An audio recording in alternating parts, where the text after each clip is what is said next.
I love this question because it's something I actually discuss with my students. The fact that I tell them I came from IT sales, and so whereas most teachers are not comfortable having conversations with adults, they talk to kids all day, but when they have to deal with a parent, then they kind of just melt. I said, beginning of every semester, I have this conversation with my students. I said, I love calling your parents because I was in sales and I used to make a living off of these phone calls. So every call to your parents is a sales call for me.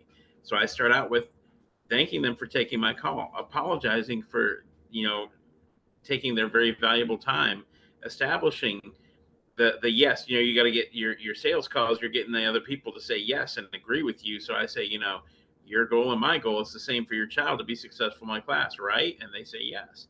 And I'm sure that you expect your child to behave in school so that they're in the best possible position to learn, right? Yes. I said, I said it's like Zig Ziglar making a phone call. I said, I'm gonna have your parents eating out of the palm of my hand before I even get to the point where I have to address your behavior. And I said, in 14 years, I have yet to have a single parent say anything other than, my apologies, I will deal with this. It won't happen again in your class. So those sales skills come in super handy, but they also come in handy with the students.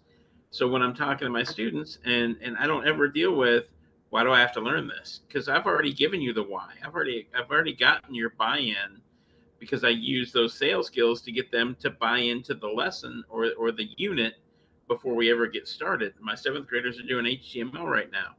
And I'm explaining to my students that at one point I was selling advertising, and this is back when the internet was relatively new and small companies didn't have their own websites. And I taught myself how to do HTML so that when I went to these companies and said, hey, let's get your advertisement out to your potential customers, what's your website? And they say, I don't have one. All right, well, let's talk about that.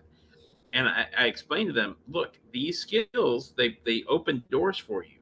And when you get the students to buy into the importance of what you're teaching, it makes it much easier to complete, to not deal with the behavior issues and to have them focus and to have them genuinely wanting to learn.